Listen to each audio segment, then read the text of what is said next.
Good morning students. Today I am going to discuss next topic of fourth chapter, that is rate integrated method for first order reaction.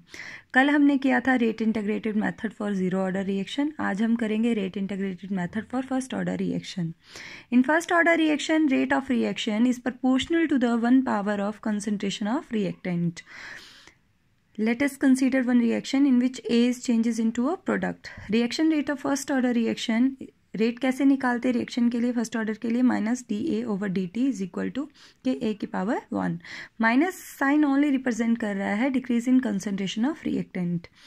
ये वाला जो ए है ये यहाँ पे चला गया, माइनस डी ए ओवर ए आ गया, यहाँ के डी टी, ये डी टी इधर चला गया, multiplying both side by minus, minus इधर आ गया, इधर वाला माइनस कट गया. अब इंटीग्रेटेड करेंगे both side, integrated both side तो इंटीग्रेशन क्या होती है, d A over A is equal to minus integrated k d t, इसकी इंटीग्रेशन होती है ln A minus k t plus I. अब आई क्या है, इंटीग्रेशन कांस्टेंट है. इसकी वैल्यू को कैलकुलेट करने के लिए हम लॉन ए को क्या पुट करेंगे, लॉन ए नॉट, और टी को क्या पुट करेंगे, 0. Ln A naught is equal to minus k t क्या है, 0 प्लस आई. तो आई क्या आ गया हमारे पास, लॉन ए नॉट. इसको 1 में पुट कर देंगे आई की वैल्यू को, लॉन ए प्लस के आई के t plus lawn A not. के टी को इधर लेंगे, इधर माइनस का था इधर प्लस का हो गया, लॉन ए नॉट, ये इधर प्लस का इधर जाके माइनस का हो जाएगा लॉन ए. तो इसको कैसे लिखेंगे, K T is equal to ln A not by A भी लिख सकते हैं. ठीक है, के इधर ले रखा है, टी को इधर लेंगे 1 by T, lawn A not by A, T को इधर रखा है और के को इधर लेंगे, और अगर हमें लॉन को नेचुरल लॉग में कन्वर्ट करना है तो 2.303 लॉग ए नॉट बाई ए आ जाएगा.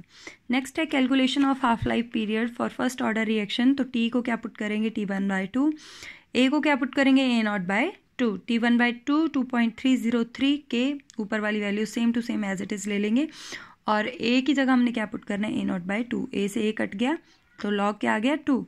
लॉग 2 की वैल्यू हमने यहाँ पे पुट कर दी है, तो T1/2 2.303 इंटू 0.3010 डिवाइडेड बाई के. तो T1/2 हमारे पास कितना आ गया, 0.693 के. अगर हमने half life period first order reaction के लिए निकालना है तो ये फॉर्मूला लगाएंगे. अगर सिर्फ हमने टाइम निकालना है या के कांस्टेंट के निकालना है तो हम ये वाला फॉर्मूला पुट करते हैं. ठीक है, तो नेक्स्ट है हाफ लाइफ पीरियड. एक्चुअल में होता क्या है, the half life period of a reaction is the time in which the concentration of reactant is reduce to 1/2. जहाँ पे जो कंसंट्रेशन है रिएक्टेंट की वो हाफ रह जाए, half of its initial concentration, it is represented by T1/2. उसको बोलते हैं हाफ लाइफ पीरियड. अब इस पे बेस्ड कुछ न्यूमेरिकल्स हैं वो करते हैं. A first order reaction takes 40 minutes for 30% completion. Calculate T1/2. Half life period calculate करना है हमने. इनिशियल कंसंट्रेशन आपको मान लो 30% है, मतलब इनिशियल कंसंट्रेशन 100 होगी.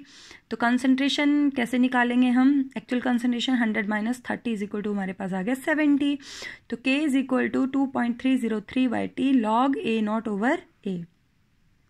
ठीक है, अब हमारे पास दोनों वैल्यूज हैं, 100/70 आ गया, तो क्या आ जाएगा 2.303 डिवाइडेड बाय 40 मिनट लॉग 10. क्योंकि जो चीज़ डिवाइड में होती है वो यहाँ पे माइनस में आती है, जो चीज़ मल्टीप्लाई में होती है तो लॉग प्लस में आएगा.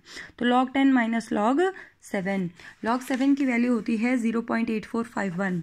तो 1 में से ये माइनस करेंगे वैल्यू तो आ जाएगी 0.1549. तो इसको मल्टीप्लाई करेंगे, 40 से डिवाइड करेंगे तो आपका के आ जाएगा 8.918 इंटू 10⁻³ मिनट इनवर्स. अब T1/2 हाफ लाइफ पीरियड निकालना है फर्स्ट ऑर्डर रिएक्शन के लिए, तो 0.693 डिवाइडेड बाई के. के की वैल्यू हमारे पास ये है, इसको 10 को एज इट इज ऊपर ले जा सकते हैं या फिर डायरेक्ट इसको कट करेंगे तो आपके पास टी हाफ लाइफ पीरियड कितना आ जाएगा, 77.7 मिनट. ठीक है, ये आपके पास ये वाला न्यूमेरिकल मैंने सॉल्व कर दिया. अब नेक्स्ट वाला देखो जरा. A first order reaction is found to have a rate constant की वैल्यू आपको दे रखी है. कैलकुलेटेड 2/3 मतलब 2/3 लाइफ पीरियड निकालना है हमने, T 2/3 निकालना है हमने. के आपको दे रखा है, ए नॉट की वैल्यू हमने मान ली ए है, स्मॉल ए, और ए आप कैसे निकालोगे, इनिशियल कंसंट्रेशन हम ए मान लेते क्योंकि हमें नहीं पता, और कह रहा है 2/3 निकालना है तो हमें दूसरी दे रखी है 2A/3. तो जब एलसीएम लेके हम निकालेंगे तो A/3 आ जाएगा. हमारे पास ए कितना आ गया, A/3. तो T 2/3 कैसे निकालेंगे, 2.303 फर्स्ट ऑर्डर के लिए डिवाइडेड बाई के log A not by A. A not कितना है, ए कितना आया हमारे पास, A/3. वैल्यूज को पुट कर दिया, देखो ध्यान से वैल्यूज पुट कर दी. तो यहाँ पे ए से ए कट गया, log 3 की वैल्यू कितनी होती है 0.4771। ये जो -5 था ये ऊपर जाके सेकंड में 10 की 5 हो गए, इन्वर्स था पॉजिटिव में चला गया, सेकंड इन्वर्स था सेकंड में आ गया। ठीक है, अब इसको मल्टीप्लाई करेंगे, इससे डिवाइड करेंगे तो हमारा आंसर कितना आ जाएगा 1.487 इंटू 10⁴ सेकेंड। ये आ गया हमारे पास 2/3 लाइफ पीरियड। ठीक है, नेक्स्ट है calculate the half life period of a first order reaction who specific rate constant दे रखा है आपको 200 सेकेंड इनवर्स। तो T1/2 is equal to 0.693 divided by K।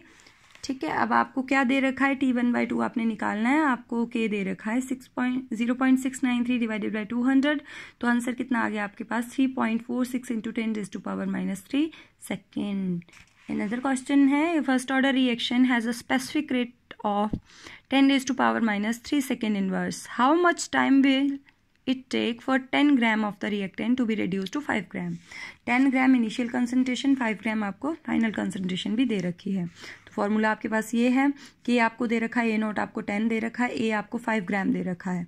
तो पुट कर दीजिए 5 2 ज़ा 10, तो log 2 आ गए यहाँ पे, ये इन्वर्स है तो ऊपर जाके ये पॉजिटिव में हो जाएगा, या इसको यहीं पे कट हो जाएगा सारे का सारा 0.3010। तो आंसर कितना आ गया आपके पास T693.25 सेकेंड। ठीक है, एक लास्ट है, calculate the half life period of a first order reaction whose rate constant is 200 second inverse. के आपको दे रखा है 200 सेकेंड इनवर्स, T1/2 आपने निकालना है फर्स्ट ऑर्डर के लिए, तो 6.093 डिवाइडेड बाय के की वैल्यू आपको दे रखी है, पुट कर दी तो क्या आ जाएगा, कैलकुलेट करके T1/2 आ जाएगा 3.465 इंटू 10⁻³ सेकेंड।